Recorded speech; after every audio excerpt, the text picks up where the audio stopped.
E aí pessoal, tudo bem? Madu aqui e no vídeo de hoje a gente vai entender como é que surgem os bitcoins.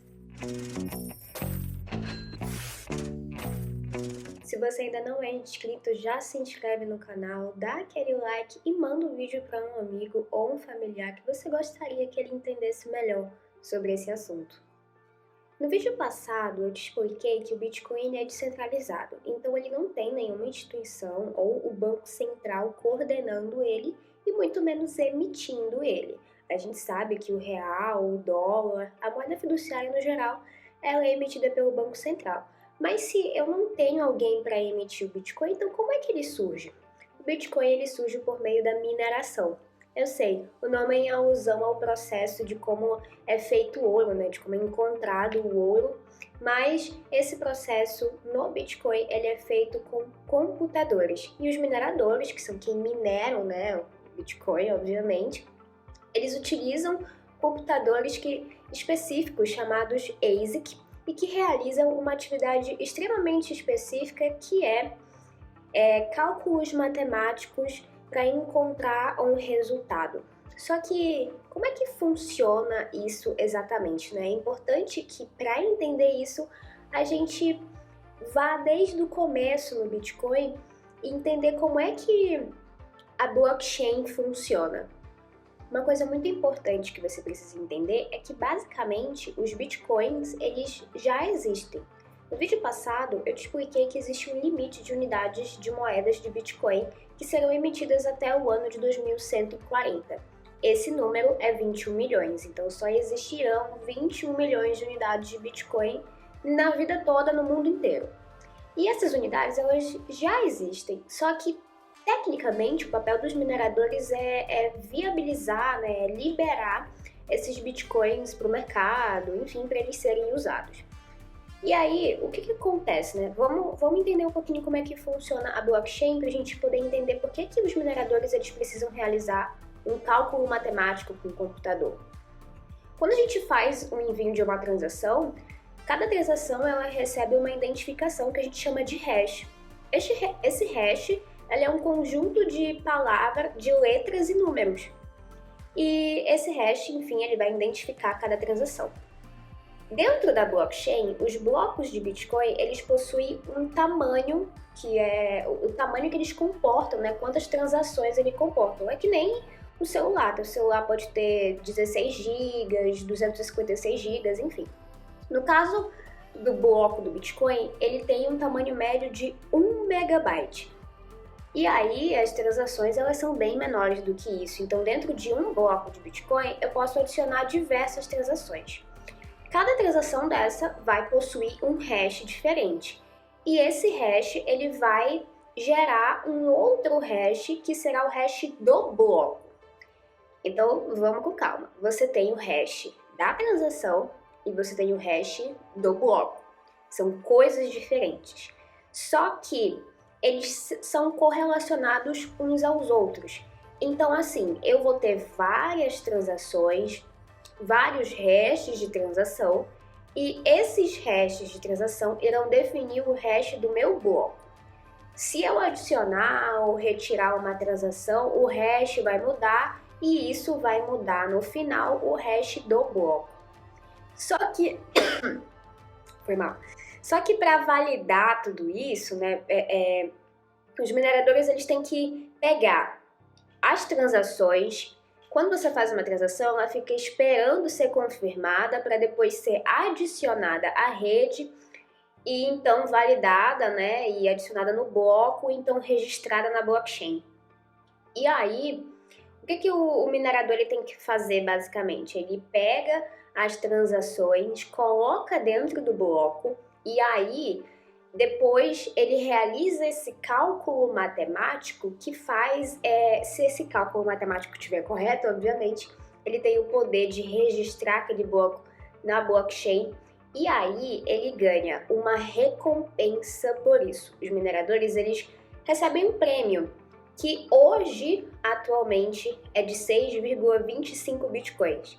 Só que esses 6,25 bitcoins só irão para esse minerador a partir do momento em que ele realizar o cálculo matemático ele mostrar para todos os outros mineradores da rede, né, para todas as outras pessoas que fazem parte da rede, que ele realizou aquele cálculo matemático. E assim, esse cálculo, essa conta, é como se fosse um sudoku. Sabe aquele joguinho lá que você tem que colocar vários números e tal? Para fazer o sudoku é um pouco difícil, mas quando ele já está resolvido, é muito mais fácil de verificar. Então, os outros participantes da rede, eles vão verificar se aquele cálculo está correto, se deu tudo certo. E dando tudo certo, os outros participantes da rede dizem, ok, então você pode registrar isso, você pode validar isso. Esse minerador vai lá, valida aquele bloco com aquelas transações e aí ele recebe a recompensa, que hoje é de 6,25 bitcoins. Então, assim, esses bitcoins eles são liberados ali naquele momento em que ele valida. E além disso também, ele recebe as recompensas de taxa. Cada transação tem uma taxa, né? E essa taxa, ela vai para o minerador. Então, tudo isso são incentivos para que o minerador continue na rede, para que ele continue minerando e fazendo parte ali do sistema. Então, ele precisa resolver esse cálculo matemático para encontrar o nonce do bloco. Esse nonce do bloco é como se fosse um outro hash e ele vai registrar aquele bloco definitivamente ali. Cada bloco na blockchain, ele é interligado com o bloco anterior. É por isso que recebe esse nome, block de blocos e chain de cadeia, né? Cada um está ligado ao anterior.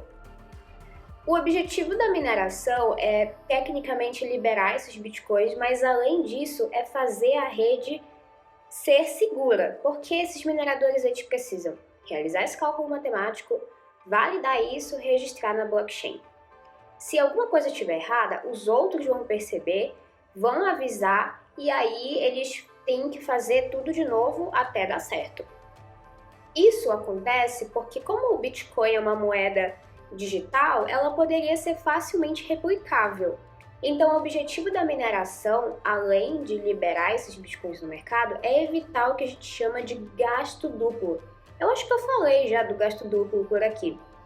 Então, assim, seria basicamente você replicar esses bitcoins como você replica uma música, uma foto no computador, no celular. Só que não dá para fazer isso com Bitcoin por conta da mineração. A mineração, ela protege desse mecanismo.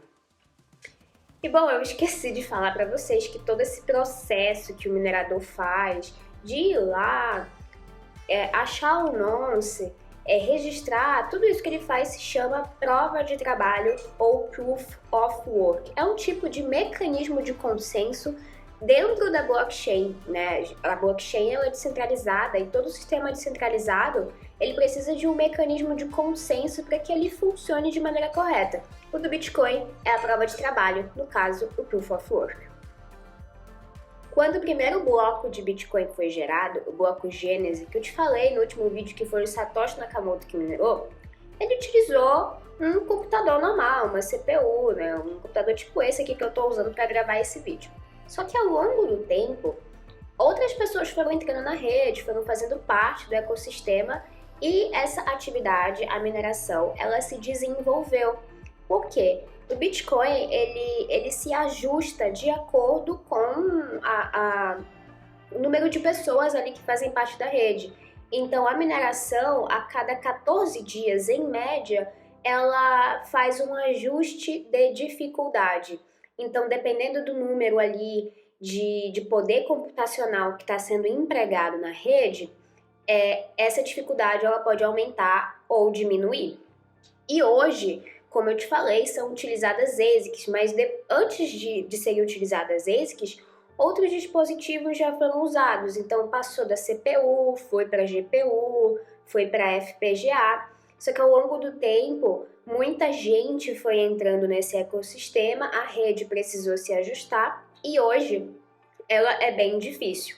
Então, assim, a mineração, ela consiste em você empregar esse poder computacional para poder realizar esse cálculo matemático, encontrar o nonce e fazer toda essa atividade que consiste na prova de trabalho. E hoje a mineração de Bitcoin ela é basicamente um business. É muito difícil alguém conseguir minerar Bitcoin sozinho em casa. Você pode até ter uma ASIC na tua casa, só que você vai gastar muita energia para isso e você não vai ter um retorno muito positivo. Então, hoje, para minerar Bitcoin são necessários várias ASICs e os mineradores que realizam essa atividade, eles participam de fazendas de mineração, que é um local ali onde tem diversas ASICs conectadas e juntas elas aglomeram um poder computacional ali para poder minerar Bitcoin. Essas fazendas de mineração, elas são comumente chamadas de pools de mineração, ou seja, piscinas de mineração. E bom, como eu te falei, essa atividade hoje ela é um business e diversas empresas de mineração, inclusive elas estão listadas na Nasdaq, na Bolsa de Valores. Então você pode investir em empresas de mineração. Talvez você não consiga investir na mineração diretamente, mas você pode comprar, por exemplo, a ação de uma empresa de mineração. Outra coisa muito importante para você entender sobre a mineração de Bitcoin é que, como eu te disse, existe um limite de 21 milhões de unidades. A gente sabe que existirão até só 21 milhões de Bitcoins e eles serão minerados até 2140. Tem esse grande tempo aí justamente porque ocorre o ajuste de dificuldade. Senão, à medida que as tecnologias vão avançando, seria super fácil minerar Bitcoin e todos poderiam já ter sido minerados. Só que vale lembrar que hoje, agora, nesse momento, 90% do total de Bitcoins já foram minerados. Só que essa mineração, essa liberação de Bitcoins, ela vai diminuindo ao longo de 4 anos em média. Então, assim, quando Satoshi Nakamoto minerou o primeiro bloco, isso eu te falei no vídeo passado, ele minerou 50 unidades de Bitcoin em um bloco. Só que hoje, um bloco, ele minera 6,25 unidades de Bitcoin. Pela mineração hoje já não ser mais uma atividade caseira e sim um business, ou seja, um negócio, algo mais industrial, ela recebe muitas críticas por conta de gasto energético ou de impacto ambiental. Mas é importante a gente entender que, na verdade, é muito pelo contrário, viu? A mineração ela gasta sim energia, porque como eu te falei, os mineradores eles realizam uma prova de trabalho. E esse gasto energético ele serve para fazer com que a rede seja segura. Então, se eles gastassem pouca energia, eles estariam teoricamente realizando pouco trabalho. E esse gasto energético ele é importante para manter a rede segura. E quanto mais pessoas estão fazendo parte dessa rede, parte desse ecossistema, mais o ajuste de dificuldade fica maior, como eu te falei, e aí são necessários então mais equipamentos e o emprego de mais energia para poder realizar essa atividade. Só que isso estimula a descentralização desse ecossistema. E é importante a gente entender uma coisa. Os mineradores hoje, eles buscam utilizar energia barata.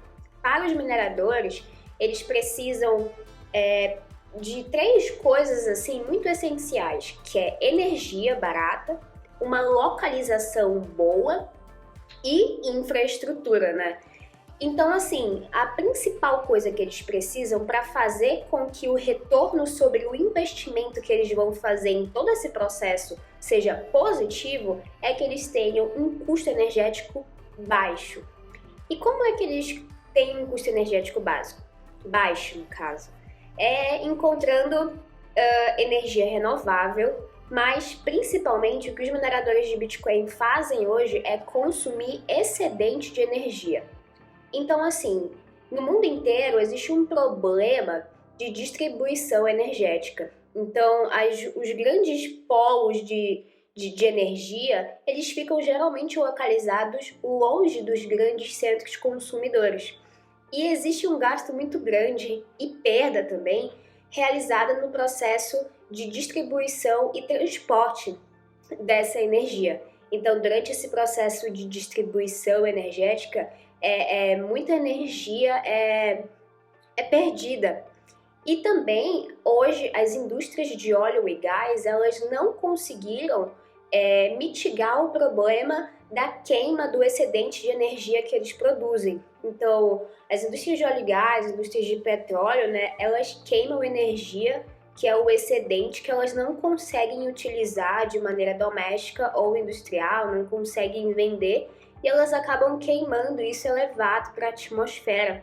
E já existiram diversas formas de tentar mitigar esse problema, mas eles não conseguem até hoje. Então isso causa uma grande poluição ambiental. E os mineradores, eles estão consumindo exatamente essa energia excedente que é desperdiçada, que não é utilizada e que é perdida em processos de distribuição, em processos de geração de energia, enfim. E o que acontece? Os mineradores, eles são nômades de local, né? Eles não precisam estar nos grandes centros consumidores. Eles podem estar exatamente ao lado dessas empresas produtoras de energia.